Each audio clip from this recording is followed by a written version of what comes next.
সকাল সকাল শাশুড়ি মা এটা কি বানাচ্ছে? আমি তো বুঝতে পারছি, তোমরা কেউ কি বুঝতে পারছো না তো? তার জন্য তোমাদেরকে লং ভিডিওটা দেখতে হবে, একটু স্কিপ করো না, তোমরা ভিডিওটা দেখতে থাকো, তাহলে তোমরা বুঝতে পারবে যে এটা কি বানানো হচ্ছে। তো চলো তোমরা দেখতে থাকো। হ্যালো সবাই, তোমরা সবাই কেমন আছো? আশা করি খুব ভালো আছো, আমিও ভালো আছি গো। তো সকাল সকাল যেমন উঠি সেরকম তো উঠেই পড়েছি। উঠে কিন্তু আমার কিন্তু সমস্ত বাসি কাজ কমপ্লিট হয়ে গেছে।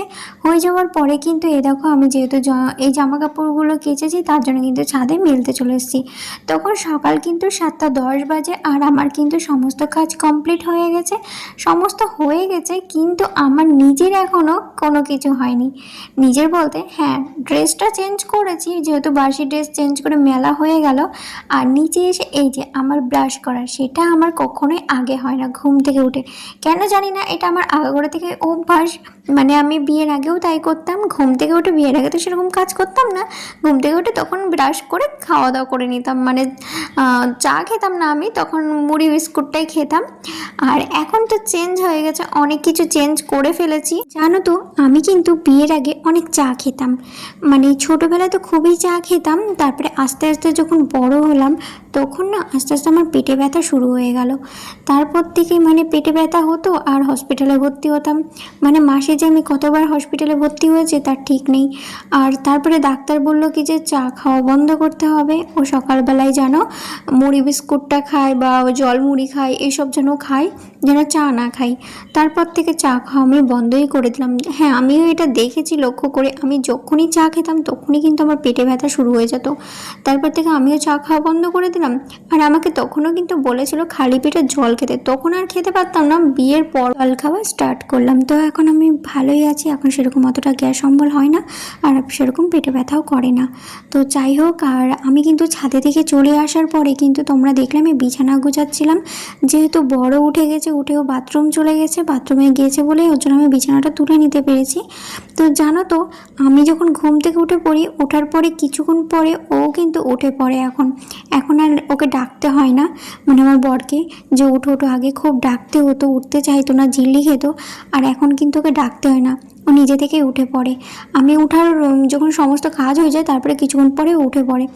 তো যাই হোক, তারপরে তো বিছানা তুলে নিচে চলে আসলাম। নিচে এসে দেখলেই তোমরা, আমার শাশুড়ি মাকে চা করে দিয়েছি, আগে ফার্স্টে দিয়ে দিয়েছিলাম। তারপরে কিন্তু বরের আর আমি একটু গরম জল করে খেয়েছি। আজকাল সকালবেলায় হরলিক্স খাইনি, আমি একটু গরম জল করে খেয়েছি আর বরকে চা করে দিলাম। তারপরে তো উপরে নিয়ে চলে গেলাম, দেখতেই পেলে তোমরা।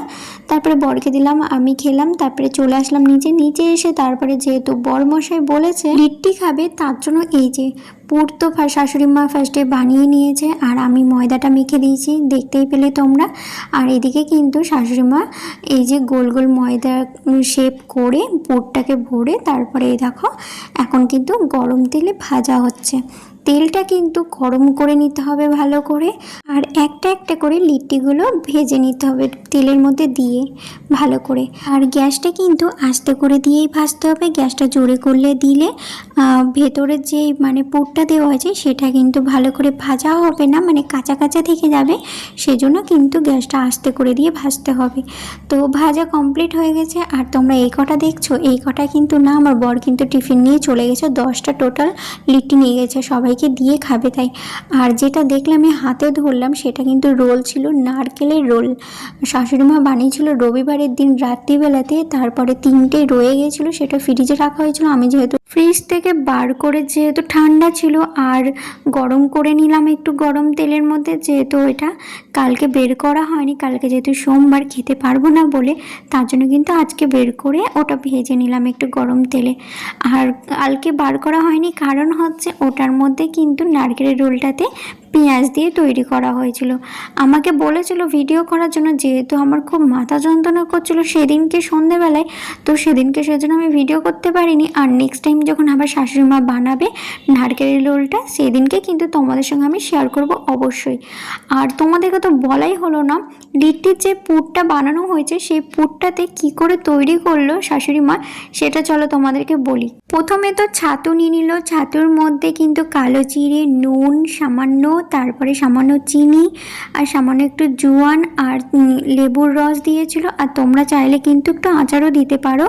তারপরে ওটা ভালো করে মাখিয়ে নিল, জল ছাড়াই কিন্তু ভালো করে মাখিয়েছে। যখন হাতে একটু ধরো মানে একটু হাতে ধরে যখন মানে শক্ত শক্ত ভাবটা আসছে, মানে হালকা হালকা, যদি না আসে তাহলে ছিটে ফোঁটা একটু জল দিয়ে দিতে হবে, দিয়ে দেখতে হবে যে হাতে মুঠো করা যাচ্ছে কি না। যখন দেখছো যে হ্যাঁ যাচ্ছে, তখন কিন্তু পুরটা কিন্তু ভালো করে মাখে রেডি হয়ে গেল। তো সেই পুরটাই কিন্তু এখন ময়দার সঙ্গে ভালো করে গোল করে সেপ করে নিতে হয়, তারপরেই কিন্তু পুরটা দিয়ে দিতে হয়। ও সরি, তোমাদেরকে বলাই হয়নি, ওর মধ্যে একটু রসুন দেওয়া হয়েছিল আর একটু পেঁয়াজ দেওয়া হয়েছিল, দিয়ে ভালো করে কিন্তু মাখানো হয়েছিল। তারপরে পুর কিন্তু রেডি। তোমরা যারা লিট্টি খাওনি তারা তোমরা এরকম করে বানিয়ে একবার খেয়েও দেখবে, তোমাদেরও খুব ভালো লাগবে। ওর তো প্রথম দিন অফিসে নিয়ে গিয়েছিল, সবাইকে খাইছে, ভালো লেগেছে, তার জন্য বলেছিল নেক্সট টাইম আবার নিয়ে আসবি। তার জন্য কিন্তু আমাকে বলছিল কালকে রাত্রে নিশা আমাকে লিট্টি বানিয়ে দেবে, কালকে অফিসে আবার নিয়ে যাব। সেজন্য কিন্তু সকালে উঠে কিন্তু আমার কাজকর্ম করে কিন্তু ময়দা মেখে নিয়েছিলাম, তোমরা দেখতে পেলে। তারপরে শাশুড়ি মা বললো দিয়ে আমি করে দিচ্ছি। তারপরে তো ছাতুর পুরটা তো শাশুড়ি মাই করে নিল রেডি। তারপরে তো গোল গোল করে সেপ করে নিল ময়দা। তারপরে তো তোমাদেরকে দেখালাম যা করলো। তারপরে কিন্তু মানে লিটিটা কিন্তু আমি লাস্টে নিজেই ভেজে নিয়েছিলাম, মা শুধু তৈরি করে দিল। তারপর ভাজার পরে বর যখন অফিসে যায় তখন ওকে টিফিনে দিয়ে দিলাম, ও নিয়ে চলে গিয়েছিল। তারপরে তো দুপুরের রান্না আমি বসিয়ে দিলাম। এদিকে কিন্তু শ্বশুরমশাই শাশুড়ি মা খাওয়া দাওয়া হয়ে গিয়েছিলো, আর আমাকে জিজ্ঞেস করছিলো তুই খাবি না? আমি বললাম আমি এখন খাবো না, পরে খাবো। তো জলখাবারের যে কটা বাসন হয়েছিল সেগুলো শাশুড়ি মা বললো দিয়ে আমি মেজে ধুয়ে নিচ্ছি। তো সেগুলো নামিয়ে দিলাম, সেগুলো শাশুড়ি মা ধুয়ে নিচ্ছিলো, আর আমি এদিকে রান্নাটা কমপ্লিট করছিলাম। আজকে রান্না সেরকমভাবে কিছুই করিনি, শুধু কাতলা মাছের ঝোল করেছি পাতলা করে, আর পটল ভেজেছি আর ভাত করেছি। যেহেতু ফ্রিজের মধ্যে রবিবারের দিনে চিলি চিকেন করেছিলাম, সেটা রয়ে গেছিলো, আর আলুর দম ছিল, সেজন্য কিন্তু আর কোনো এক্সট্রা তরকারি করলাম না। দিয়ে এক্সট্রাভাবে তরকারি করতাম সেই তরকারি কিন্তু রয়ে যেত, সেজন্য কিন্তু আমি আর করলাম না। তো যাই হোক, এদিকে কিন্তু আমার রান্না কমপ্লিট হয়ে গেছে। এখন কিন্তু কাতলা মাছের ঝোলটা কমপ্লিট হয়ে গেছে, নামিয়ে নিলাম। এখন এটাকে গিয়ে আমি টেবিলে রেখে আসবো। রান্না কিন্তু কমপ্লিট হয়নি, এখনও আমি পটলটা ভাজবো। যেহেতু পটল কেটেছি, পাকা পটল ভাজা খেতে খুব ভালো লাগে আমার, আর পটলগুলো কিন্তু হলুদ হয়ে গেছে, আর পাকা যেহেতু পেকে গেছে ভালো লাগে বেশ ভাজা খেতে। তার জন্য কিন্তু যে কটা ছিল সেগুলো কিন্তু আমি পটলগুলো ভেজে নিচ্ছিলাম লাস্টে। আর না করলেও সেগুলো কাল দুদিন থাকলে আরও পচে যেত বা ফেলে দিতে হতো, সেজন্য কিন্তু ভেজে নিলাম লাস্টে। তো পটলগুলো ভাজার পরে তারপরে কিন্তু আমি আর কোনো ব্লগ করিনি, একদম যখন রান্না কমপ্লিট হয়ে গেছে তারপরেই কিন্তু আমি ব্লগটা আবার স্টার্ট করেছিলাম।